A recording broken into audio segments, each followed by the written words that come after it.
오늘의 주요 뉴스입니다. 12.3 비상계엄 사태를 수사 중인 경찰 특별수사단이 대통령실 압수수색에 나섰지만 대통령 경호처의 저지로 진입에 실패했습니다. 경찰은 확보하려던 자료 가운데 일부를 임의 제출 형식으로 넘겨받았습니다. 비상계엄 선포 3시간 전 윤석열 대통령과 김봉식 서울경찰청장 등을 삼청동 안가에서 만났다고 조지호 경찰청장이 진술했습니다. 이 자리에서 윤 대통령은 계엄군 장악기관 등 지시사항이 적힌 A4 용지 한 장을 조 청장에게 전달한 걸로 전해졌습니다. 12.3 비상계엄 사태를 합동수사할 경찰과 공수처, 국방부의 공조수사본부가 출범했습니다. 이번 계엄 사태 수사는 공조수사본부와 검찰의 2파전으로 진행될 전망입니다. 더불어민주당이 윤석열 대통령에 대한 2차 탄핵안을 오늘 발의해 모레 오후 5시 표결에 나서기로 했습니다. 내란 혐의 특검법과 네 번째 김건희 여사 특검법은 오늘 국회 본회의 표결에 붙여집니다. 자녀 입시 비리와 청와대 감찰무마 혐의를 받는 조국혁신당 대표에 대한 대법원 선고가 오늘 나올 예정입니다. 대법원이 징역 2년의 2심 판결을 확정하면 조 대표는 구속되고 의원직을 잃습니다. 시청자 여러분 안녕하십니까? 비상계엄을 사태를 수사 중인 경찰이 대통령실 압수수색에 나섰지만 결국 실패했습니다. 대통령 경호처에서 경찰의 진입을 막아서며 대통령을 향한 첫 번째 강제 수사는 사실상 빈손으로 끝이 났는데요. 경찰이 들고 온 압수수색 영장엔 윤석열 대통령이 피의자로 적혀 있었습니다. 오늘 굿모닝 MBN 첫 소식은 김민수 기자가 보도하겠습니다. 경찰청 국가수사본부 특별수사단 수사관이 압수물과 포렌식 장비를 옮깁니다. 박스 2개 분량의 압수물은 SUV 차량 트렁크에 충분히 들어갈 정도입니다. 수사관들이 압수수색을 시작한 시점은 어제 오전 11시 45분이었습니다. 대통령 경호처 직원들은 공무상 비밀과 군사상 비밀 등의 이유로 경내 진입을 막았고 수사관들과 8시간 가까이 대치했습니다. 수사관들은 결국 경내 진입에 실패했고 일부 자료만 임의 제출 방식으로 넘겨받았습니다. 저희가 사실은 원래 저희가 압수영장을 통해서 확보하려고 했던 자료들 중에 극히 일부에 해당하는 자료만 제출받았습니다. 그래서 굉장히 유감이라고 생각합니다. 수사망이 윤 대통령을 향해 급격하게 좁혀지면서 대통령실은 당혹감을 감추지 못하고 있습니다. 경찰 특수단은 지난 10일 저녁 압수수색 영장을 발부받아 다음 날 아침 곧바로 대통령실을 겨냥한 첫 강제 수사에 착수했습니다. 압수수색 영장에는 윤석열 대통령이 피의자로 적시됐습니다. 내란 수괴로 지목된 윤 대통령에 대한 직접 조사가 초읽기에 들어갔다는 전망이 나옵니다. 현재 윤 대통령은 한남동 관저에 머물면서 강제 수사와 탄핵 심판에 대비한 변호인단 구성에 주력하는 것으로 알려졌습니다. MBN 뉴스 김민수입니다. 앞서 보신 것처럼 그동안 상상만 하던 대통령에 대한 강제 수사가 시작되자 해외 주요 언론들도 긴급 속보로 이 소식을 보도하고 있습니다. 일부 외신은 이번 계엄 사태로 한국인들이 분노하고 있다며 윤석열 대통령의 체포가 가능할 거란 전망까지 내놓고 있는데요. 해외 언론들의 보도는 국제부 이상엽 기자가 정리했습니다. 계엄 시도 혐의로 한국 경찰 대통령실 압수수색이란 제목의 기사가 BBC에 올라왔습니다. BBC는 전문가를 인용해 윤 대통령은 조만간 탄핵될 가능성이 높다며 탄핵 전후로 체포돼 조사받은 뒤 내란죄로 기소될 수 있다는 전망 기사를 실었습니다. CNN은 김용현 전 국방장관의 자살 시도에 주목했습니다. CNN은 대통령의 급작스러운 계엄 선포 후 정치적 갈등이 급증하는 와중에 김 전 장관이 자살을 시도했다고 전했습니다. 어제 경찰의 대통령실 압수수색에 대해서는 충격적인 계엄을 광범위하게 조사하는 일환이라며 짧게 끝난 계엄 사태가 대중을 분개시켰다고 분석했습니다. 워싱턴 포스트는 기사 제목으로 한국 검찰이 내란 혐의로 대통령 체포를 저울질한다를 내걸었습니다. 한국에서 대통령은 면책 특권이 있지만 내란죄의 경우 체포나 기소될 수 있다는 설명도 덧붙였습니다. 계엄 선포 당시 윤 대통령이 의원들을 건물에서 끌어내라고 명령했다는 증언도 여러 외신이 언급했습니다. 로이터는 곽종근 특수전 사령관의 발언과 함께 내란 혐의를 받는 윤 대통령은 계엄에 대해 사과했지만 같은 당 의원들의 요구에도 하야를 안 하고 있다고 꼬집었습니다. MBN 뉴스 이상엽입니다. 한편 이번 계엄 사태에 대한 새로운 의혹이 제기되고 있습니다. 비상계엄 선포 3시간 전 삼청동에 있는 대통령 안가에서 회동이 열렸는데 조지호 경찰청장과 김봉식 서울경찰청장이 이 자리에 참석해 계엄 작전을 지시받았다는 의혹입니다. 기존 해명과는 동선이 달라 논란이 커지고 있는데요. 경찰은 14만 경찰 조직의 서열 1, 2위를 동시에 긴급 체포했습니다. 이 소식은 전남주 기자가 전하겠습니다. 조지호 경찰청장은 계엄 선포 당일 저녁 6시 30분에 경찰청을 떠나 약 3시간 반 후에 다시 경찰청에 들어왔는데 그 시간에 식사를 했다고 주장해 왔습니다. 그럼 어디에서 대기하셨나요? 공관에 가서 저녁을 먹고 마침 다음 날이 이제 대통령께서 주재하시는 마약 관련 회의가 있었습니다. 사무실에 들어왔습니다. 조 청장은 경찰 특수단 조사에서 비상계엄 선포 당일 저녁 7시쯤 대통령실 안가에서 윤 대통령과 만났다고 진술한 것으로 확인됐습니다. 계엄 사실을 언론을 보고 알았다고 말한 조 청장이 국회에서 위증을 한 겁니다. 대통령 안가 모임에는 김봉식 서울경찰청장과 김용현 전 국방부 장관도 있었던 것으로 알려졌습니다. 이 자리에서 윤 대통령은 조 청장에게 계엄군 장악기관 등 지시사항이 적힌 A4 용지 한 장을 전달했는데 국회 등 계엄군 접수기관 10여 곳이 적혀 있었다고 조 청장은 말했습니다. 명령을 하달한 정황이 나타난 겁니다. 경찰 조사에서는 윤 대통령이 모두 6차례 전화를 걸어 국회의원을 체포하라는 취지의 지시를 했다고 말한 것으로 전해졌습니다. 어제 새벽 혐의가 무겁고 증거인멸 우려가 있다며 두 청장을 긴급 체포한 경찰은 구속영장 신청 여부를 검토하고 있습니다. MBN 뉴스 전남주입니다. 이번 계엄 사태를 두고 보신 것처럼 수사기관들은 발빠르게 움직이고 있습니다. 하지만 여전히 수사를 각자 따로 진행하고 있어 중복 수사 문제가 제기돼 왔는데요. 결국 경찰과 공수처, 국방부가 모여 합동 수사를 하기로 했습니다. 그런데 여기서 검찰은 제외돼 이 수사는 2파전 양상이 됐는데요. 수사기관들의 중복 수사 문제는 정태웅 기자가 짚어봤습니다. 비상계엄 사태를 놓고 치열한 수사 경쟁을 벌여온 기관들이 결국 협의체를 꾸렸습니다. 경찰의 제안으로 경찰청 국수본과 공수처, 국방부가 힘을 합쳐 공조수사본부를 출범시킨 건데 검찰과 군검찰은 제외됐습니다. 공조수사본부는 각 기관의 강점을 살려 상호 유기적으로 협력하고 중복수사로 인한 혼선과 비효율 문제를 해소하겠다고 밝혔습니다. 이로써 향후 비상계엄 수사는 공조수사본부와 검찰 2파전으로 진행되는 양상입니다. 당초 협의체를 제안하기도 했었던 검찰은 사전에 연락을 받지 못했다며 당황한 기색입니다. 동시에 60여 명이던 기존 인력에서 검사 5명을 늘리는 등 80명 가까이로 확대시키며 자체 몸집 불리기에 나섰습니다. 다만 공조수사본부 측은 향후 공조할 기회가 있을 것이라며 검찰의 합류 가능성도 열어뒀습니다. 각 기관 실무진들은 오늘 처음으로 모여 공조 방안을 논의할 계획입니다. MBN 뉴스 정태영입니다. 오늘 있을 정치권 소식으로 이어갑니다. 더불어민주당은 이번 주 토요일 윤석열 대통령에 대한 두 번째 탄핵 시도에 나섭니다. 오늘 이 탄핵안을 발의할 계획인데요. 민주당은 이번만큼은 탄핵안을 반드시 통과시키겠다는 각오를 보였는데 민주당 이재명 대표도 탄핵 열차를 멈출 수는 없다며 여당을 압박했습니다. 먼저 강영호 기자입니다. 이번 주말 윤석열 대통령에 대한 두 번째 탄핵 표결을 앞두고 이재명 민주당 대표가 연일 목소리를 높이고 있습니다. 하루빨리 대한민국 정상화를 이뤄내야 한다며 탄핵 열차는 출발했다고 말했습니다. 탄핵 열차는 출발했습니다. 결코 멈출 수 없습니다.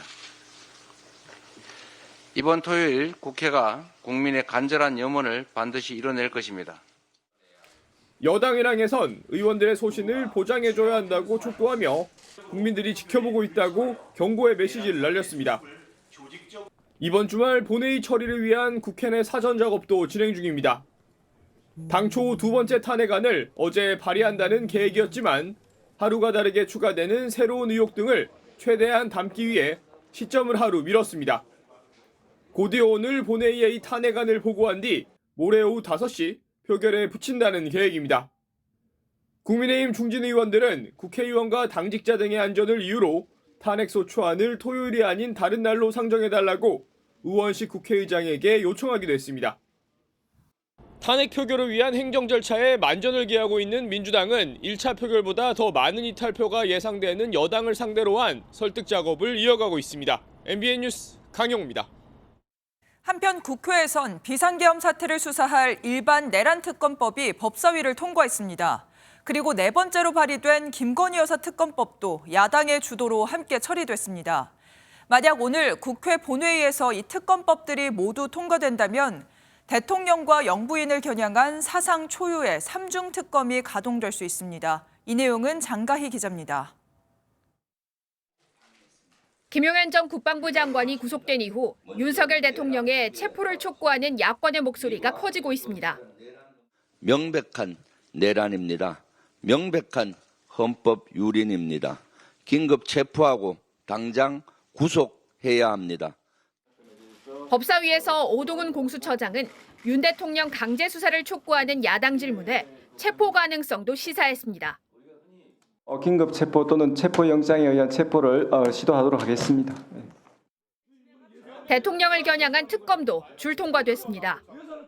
야당 주도로 통과된 내란 특검법은 앞서 처리된 상설특검의 수사 대상과 인력을 그대로 흡수하고 대통령이 임명하지 않아도 특검이 가동될 수 있도록 하는 조항이 담겼습니다. 김건희 여사 특검법도 법사위 문턱을 넘어 많으면 3개 특검이 동시에 가동될 전망입니다. 이완규 법제처장이 윤 대통령의 최측근인 만큼 변호인단에 합류할 것이란 의구심도 야당에 의해 제기됐습니다. 윤석열 대통령 변호인단에 합류하실 겁니까? 아닙니다. 비상계엄 선포 이튿날 대통령 안가에서 이상민 전 행안부 장관 등과 만난 사실도 알려진 가운데 연말 모임 차원이었다고 답해 야당의 비판을 샀습니다. MBN 뉴스 장가희입니다. 국민의힘 당사 앞에는 보시는 것처럼 국민의힘을 해체하라는 팻말들이 붙었고 시위도 이어지고 있습니다. 탄핵 표결에 참여하지 않는 의원들의 사무실은 밀가루, 계란 테러를 당하고 있습니다. 이런 강한 압박 속에 국민의힘 내 소장파 김재섭 의원은 탄핵에 찬성하겠다고 밝혀 탄핵 찬성 입장을 밝힌 여당 의원은 이제 5명으로 늘었습니다. 이 소식은 김도형 기자가 보도합니다. 국민의힘 소장파로 분류되는 김재섭 의원의 지역구 사무실 앞입니다. 김 의원이 지난 7일 탄핵 소추안 표결에 불참하자 일부 시민들이 달걀과 밀가루를 뿌렸고 심지어 자택 앞엔 흉기까지 발견됐습니다.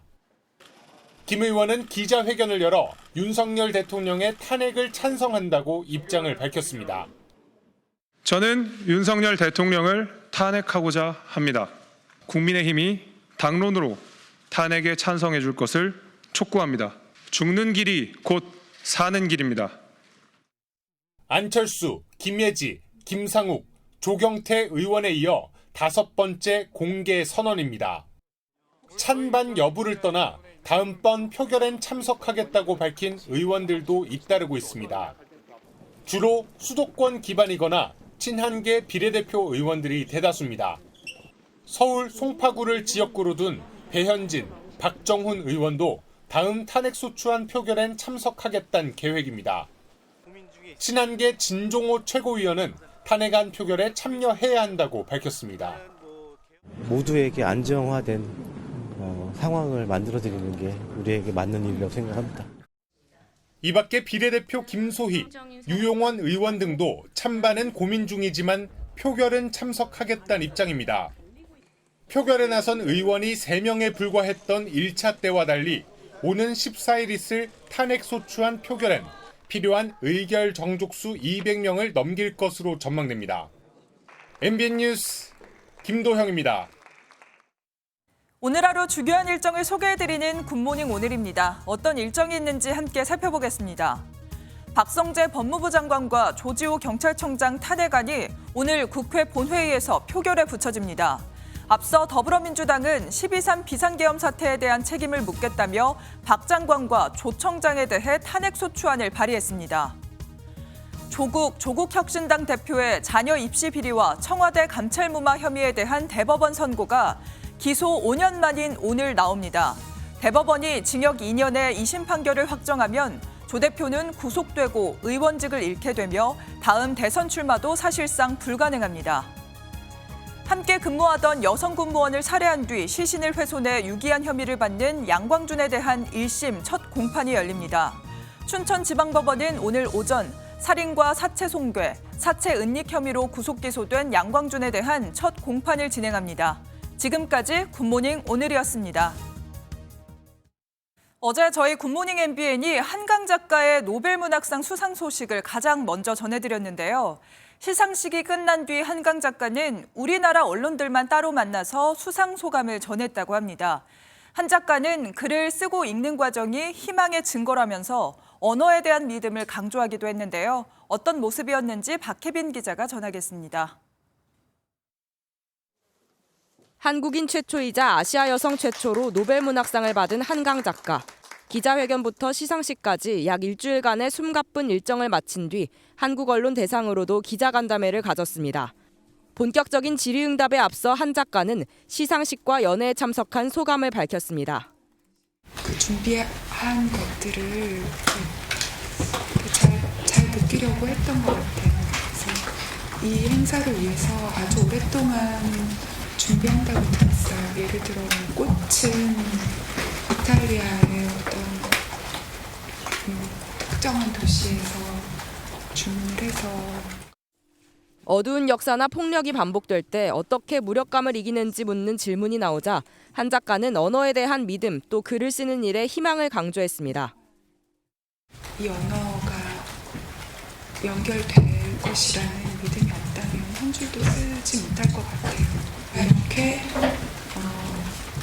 말을 보내고 글을 쓰고 또 우리가 읽고 귀 기울여서 듣고 이런 과정 자체가 결국은 우리가 가진 희망을 증거하는. 한강 작가는 자신의 수상을 계기로 각종 기념 사업이 추진되는 것에 대한 소신도 밝혔습니다. 제 책을 읽어주시는 게 제일 좋죠. 중요한 건 제가 다 책 속에 열심히 써놨으니까 그냥 그걸 읽으시는 게 가장 본질적인 일인 것 같아요. 그 외에 바라는 건 전혀 없습니다. 한 작가는 이번 수상을 계기로 과거를 돌아보면서 자신의 좌표를 알게 됐다고 말하기도 했습니다. MBN 뉴스 박혜빈입니다.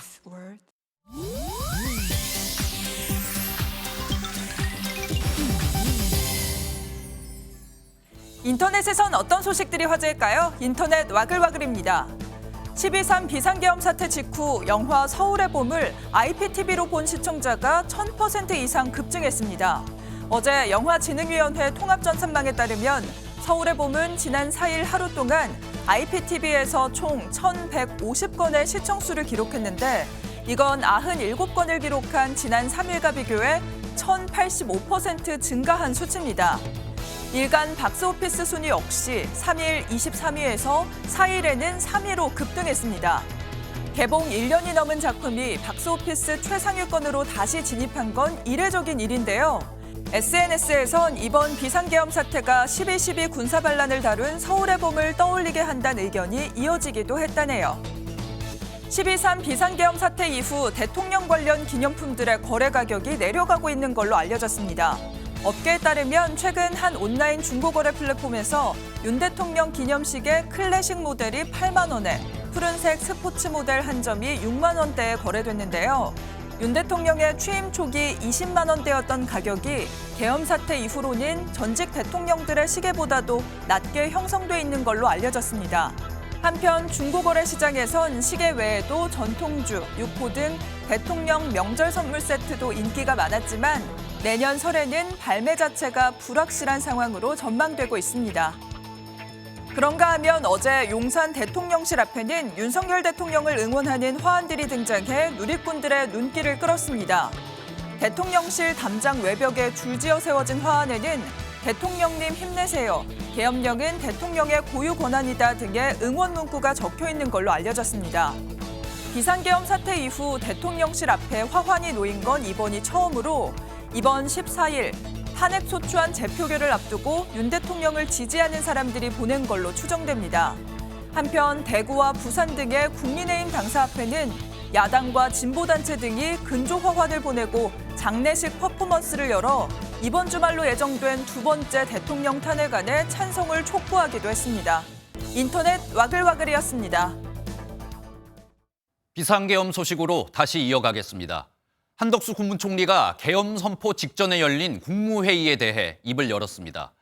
처음으로 구체적인 상황을 설명한 건데 당시 국무회의는 겨우 5분 만에 끝난 걸로 드러났습니다. 국무위원 모두 계엄에 반대하며 선포 문서엔 아무도 서명하지 않았다 말했는데 하지만 이 사실을 증명할 회의록도 없다고 합니다. 먼저 강재묵 기자입니다.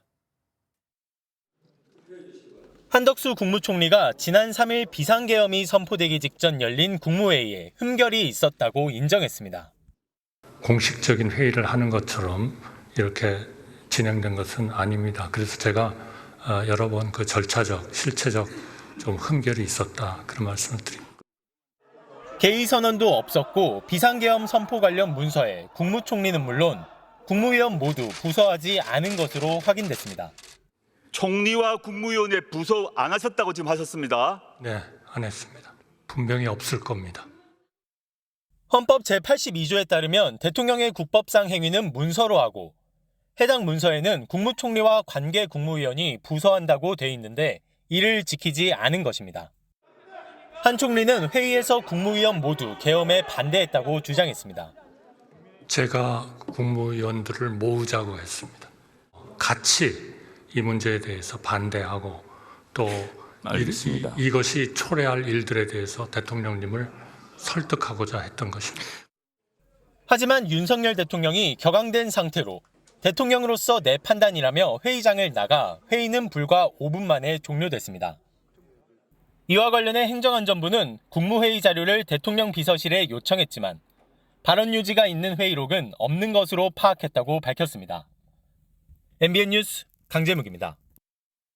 앞서 보신 한덕수 총리뿐 아니라 국무위원들을 향해서도 야당 의원들의 질타가 쏟아졌습니다.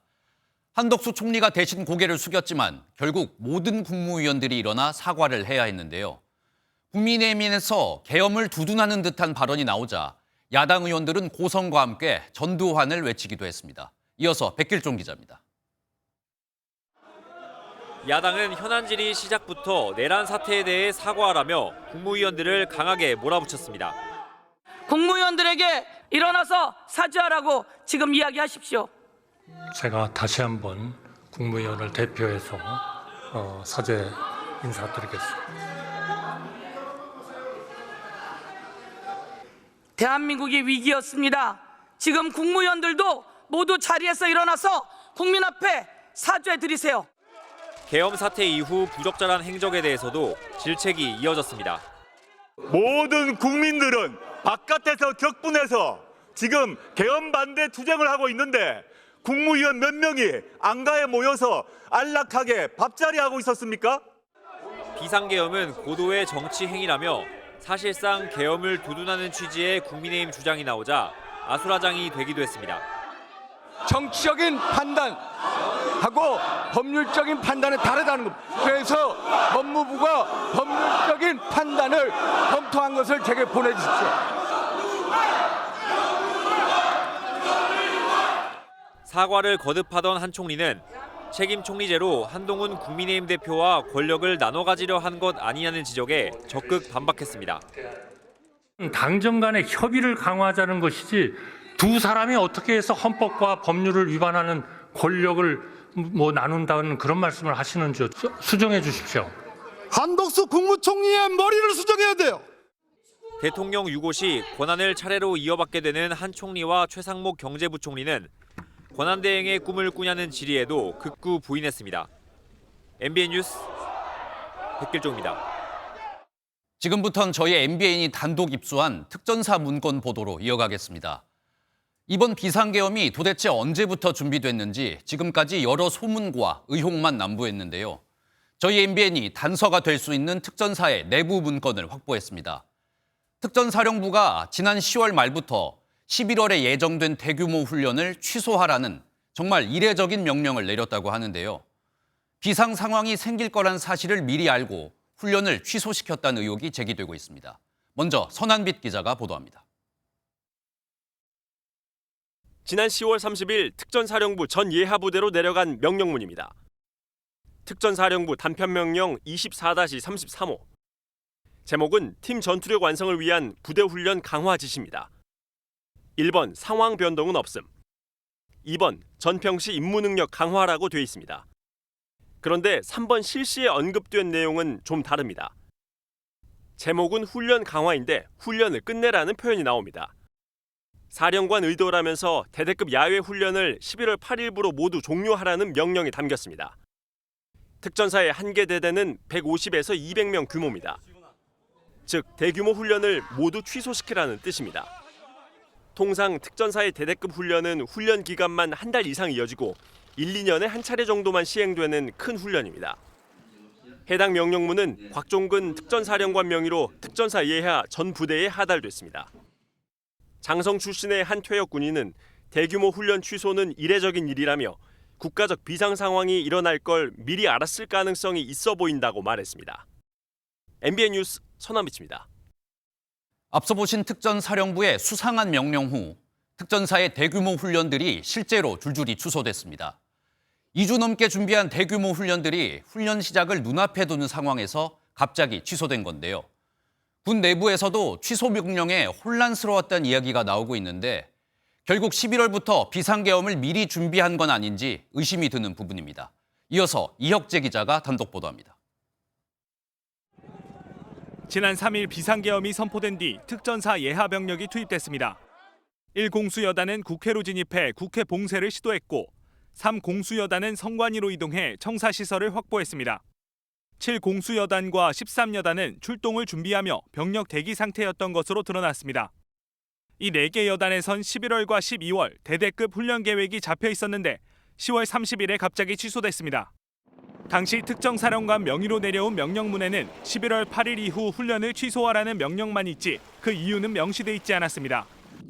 1공수여단 소속 1개 대대의 훈련은 11월 4일부터 4주간 계획돼 있었는데 시작을 불과 닷새 앞두고 돌연 취소됐습니다.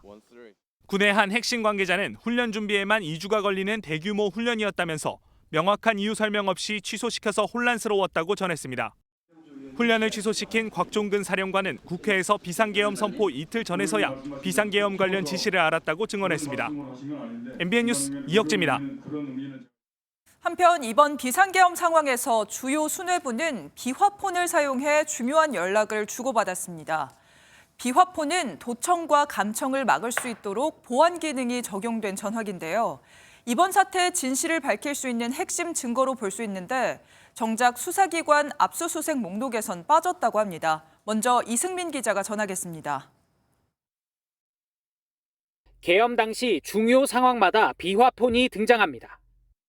대통령께서 저에게 비화폰으로 전화를 하셔서 어디쯤 가고 있느냐. 홍장원 전 국정원 1차장과 대통령 사이 은밀한 통화도 마찬가지입니다. 대통령과는 통상 안보폰으로 전화를 하는데 보안 프로그램이 깔린 비화폰은 겉보기로는 일반 스마트폰과 구분할 수 없습니다.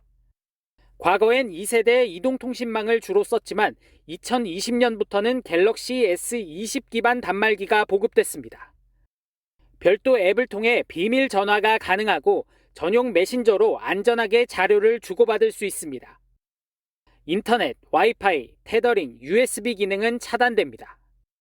군 수뇌부는 물론 부대장급까지도 비화폰을 쓰기 때문에 계엄 사태가 어떻게 준비되고 진행됐는지 기록이 남아있을 가능성이 있습니다.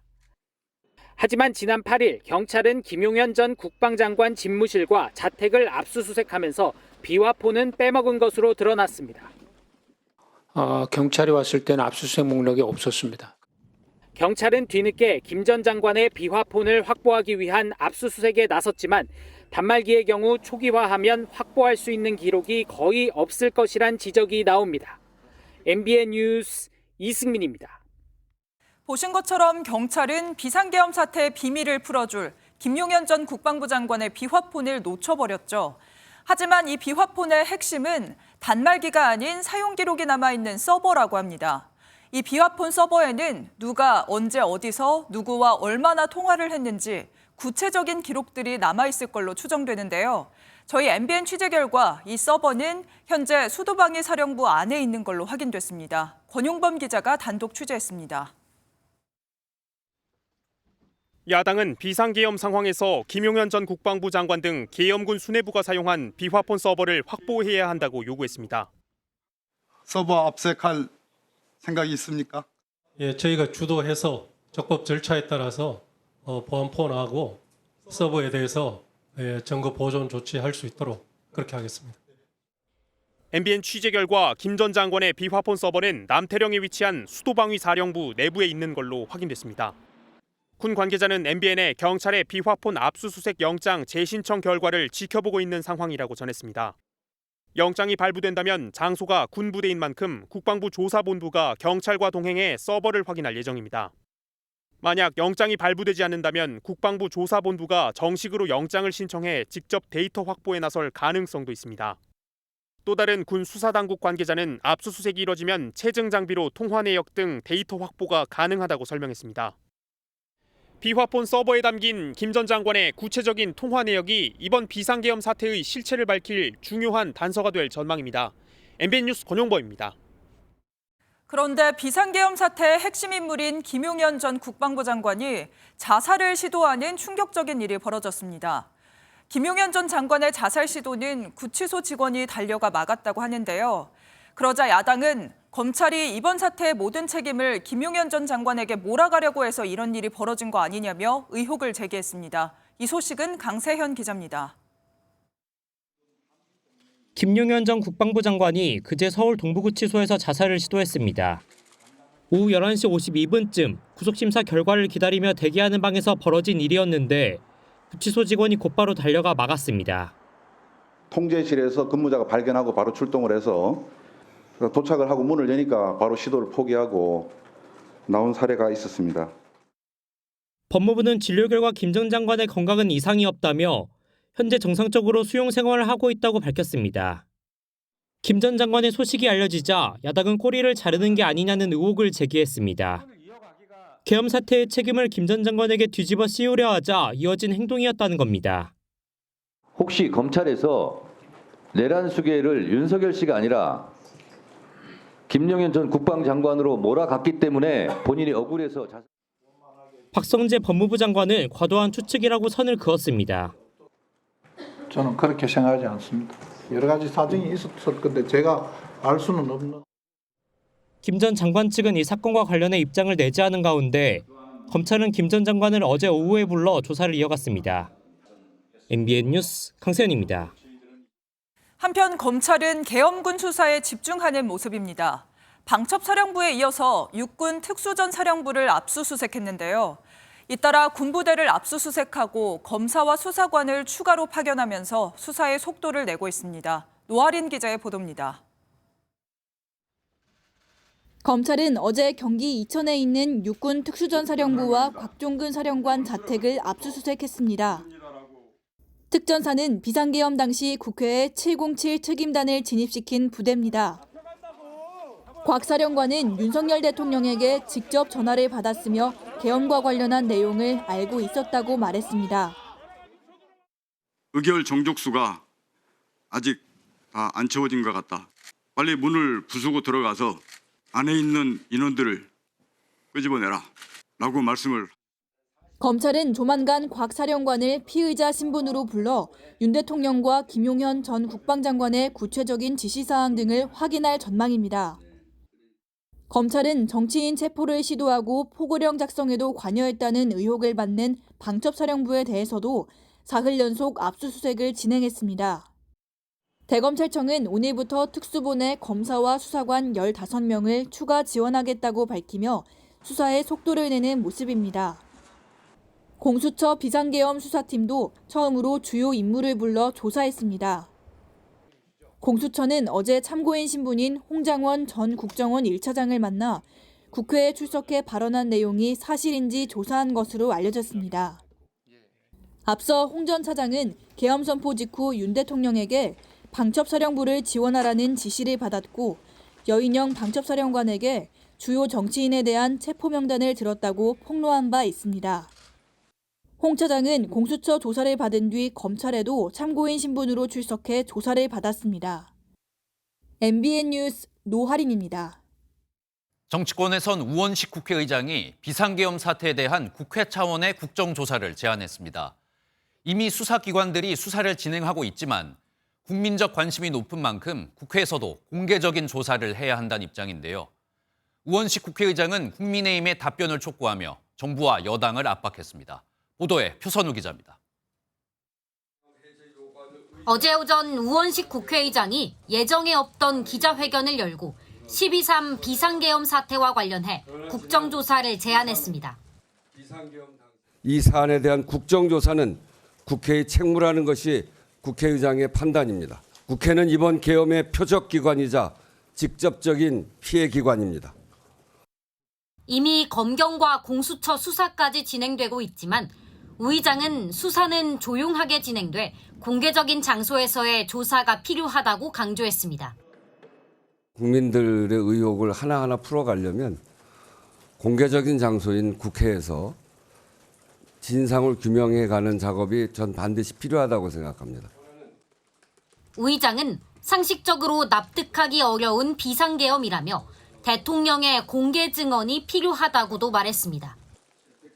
다만 박근혜 전 대통령의 국정농단 당시 최서원 등 핵심 증인들이 불출석하는 등 조사에 한계가 있습니다.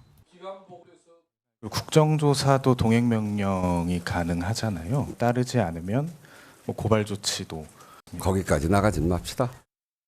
국조특위는 국회의장 직권이 아닌 재적의원 4분의 1 이상의 동의로 구성되고 이후 조사계획서가 본회의에서 의결돼야 조사가 실시되는 만큼 우 의장은 여야의 응답을 촉구했습니다.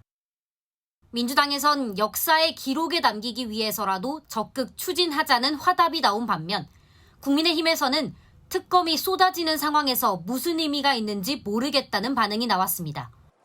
MBN 뉴스 표선우입니다. 국민의힘에선 오늘 새 원내대표가 선출됩니다. 선거는 친윤계 권성동 의원과 비교적 개파색이 옅은 김태호 의원의 2파전으로 치러지게 됐는데요. 누가 원내대표로 뽑히는지에 따라 국민의힘 한동훈 체제에도 큰 영향을 줄 것 같습니다. 정태진 기자입니다. 계엄 사태에 책임을 지고 물러난 추경호 전 원내대표의 후임으로 친윤 핵심 5선 권성동 의원과 중립 4선 김태호 의원이 맞붙습니다. 친윤계 중진들을 중심으로 사실상 추대된 권 의원은 정권 교체에 앞장섰기에 결자 해제하겠다고 밝혔습니다. 상황 수습되는 대로 바로 그만둘 겁니다. 이에 한동훈 대표는 측근들에게 대통령 옹호당이자 계엄 옹호당이라는 오해를 살 수 있어 걱정이라는 취지의 우려를 나타낸 것으로 파악됐습니다. 적절하지 않다고 생각합니다. 친한계 핵심 관계자는 MBN에 사실상 대통령의 일탈을 부추긴 사람이 무슨 낯짝이냐며 한동훈 대표를 끌어내려 당권을 장악하려는 시도라 반발했습니다. 반면 친윤을 중심으로 한 중진들은 권성동 의원은 전투력과 협상력을 모두 갖췄다며 당장 당을 수습하고 조기 대선을 준비할 적임자라고 평가했습니다. 경남지사 출신 김태호 의원은 독배가 될 수 있지만 피하지 않고 기꺼이 역할을 하겠다고 밝혔습니다. 개파에 의존해서 지금까지 정치를 하지 않았고 그런 게 있다면 제가 좀 뜯어고치겠습니다. 비교적 개파색이 옅어 친한계와 당내 다수를 차지하고 있는 PK 의원들, 초재선 의원들의 지지를 받을 수 있을 것이라는 관측입니다. 여당의 원내대표는 108명 의원들의 표심으로 결정되는 만큼 친윤 친한계는 물밑 설득에 사활을 걸고 있는 가운데 이 와중에도 개파 간 권력 싸움만 하고 있다는 비판이 나옵니다. MBN 뉴스 정태진입니다.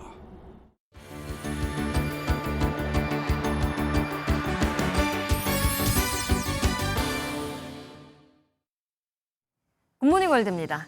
여기 어린 치와와 강아지 한 마리가 구조됐는데요. 물 한가운데 다리에서 발견됐다고 합니다. 미국 휴스턴으로 가보겠습니다. 소방관이 손을 내밀지만 어린 치와와 강아지는 손길을 피합니다. 강렬하게 저항하더니 이내 강아지가 물에 빠지고 마는데요. 미국 휴스턴에서 소방관이 강아지를 구조하는 모습입니다. 이 강아지는 소방관이 자신을 해치려는 줄 알았나 봅니다. 하지만 소방관은 도망치려던 강아지를 무사히 구조해서 육지로 데리고 올라왔는데요. 한 달 전에 실종 신고가 되어 있던 강아지였는데 바로 주인이 나타나 구조 하루 만에 무사히 집으로 돌아갈 수 있었다고 합니다. 위험천만한 곳에 있었던 강아지. 다시는 이런 일이 일어나지 않도록 마이크로칩이 심어질 거라고 하네요. 정말 크리스마스의 진심인 게 느껴집니다. 다가오는 크리스마스를 맞아서 화려하게 장식을 해놓은 트리들이 무려 600개라고 하는데요. 화면으로 만나보시죠. 각종 동물과 과일 그리고 조명이 반짝거리는 크리스마스 트리입니다. 산타클로스도 보이네요. 이곳은 독일의 한 가정집인데 이 가족은 크리스마스를 너무 좋아한 나머지 집 안에 600개의 크리스마스 트리를 장식했습니다. 트리에 들어간 조명은 5만 개, 장식품은 무려 10만 개입니다. 지난 6월부터 제작하기 시작했고 트리 600개와 장식 비용은 우리 돈으로 1억 2천만 원 정도였다고 하는데요. 정말 크리스마스 트리 꾸미기를 좋아하는 가족이네요. 크람푸스가 거리에 나타났습니다. 나쁜 행동을 한 어린이에게 성탄절 기간에 벌을 주는 전설 속 생물로 알려져 있죠. 독일 미넨의 거리로 가보겠습니다. 무시무시하게 생긴 악마들이 사람들을 위협합니다. 어린 아이들을 잡아다가 자작나무로 등을 치기도 하는데요. 독일 미넨에서 열린 전통 퍼레이드 가운데 하나로 한 해 동안 나쁜 행동을 한 아이를 혼내는 악마 공연이 펼쳐지고 있는 겁니다. 신화 속에 나오는 이 악마는 2개의 뿔이 달린 크람푸스라는 악마인데요. 나쁜 행동을 하는 아이들은 혼을 내지만 착한 아이에게는 선물을 줍니다. 알프스 지역에서는 이 전통이 500년이 넘었다고 하네요. 악마를 만나지 않으려면 착한 행동을 해야겠죠? 지금까지 굿모닝 월드였습니다. 현지 시간 11일 미국 기술주 중심의 나스닥 지수가 사상 처음으로 2만 선을 돌파했습니다. 오는 17일부터 열리는 미 연방준비제도 회의에서 금리 인하 결정을 내릴 거란 기대감에 애플과 테슬라 등 주요 대형 기술주들이 지수 상승을 이끌었습니다. 오늘은 어제보다 더 따뜻하게 입고 나오셔야겠습니다. 현재 서울의 기온 영하 3.1도, 철원은 영하 8.8도까지 떨어지는 등 어제보다 3도에서 5도가량 낮습니다. 낮에도 서울은 5도 선에 그치며 어제보다 3도가량 낮겠고요. 주말 아침에는 영하 4도까지 내려가면서 추위가 더 심해지겠습니다. 오늘 오전까지 세종과 충북, 대구는 초미세먼지 농도가 높게 나타나겠고요. 부산과 울산에는 여전히 건조주의보가 발효 중입니다. 이들 지역은 화재 사고에 각별히 주의하셔야겠습니다. 오늘 하늘 표정은 대체로 맑겠고요. 서해안 지역은 오후까지 바람이 강하게 불겠습니다. 지역별 현재 기온 보겠습니다. 춘천 영하 4.2도, 대전 영하 3.1도, 전주는 영하 2.4도까지 떨어져 있습니다. 낮 기온은 서울이 5도, 청주와 전주 7도, 대구는 9도가 예상됩니다. 내일은 오전부터 저녁 사이 전국 대부분 지역에 비나 눈이 내리겠습니다. 날씨였습니다. 목요일 아침 굿모닝 MBN 마치겠습니다. 저희는 내일 아침 7시에 다시 찾아뵙겠습니다. 오늘도 좋은 하루 보내세요. 고맙습니다.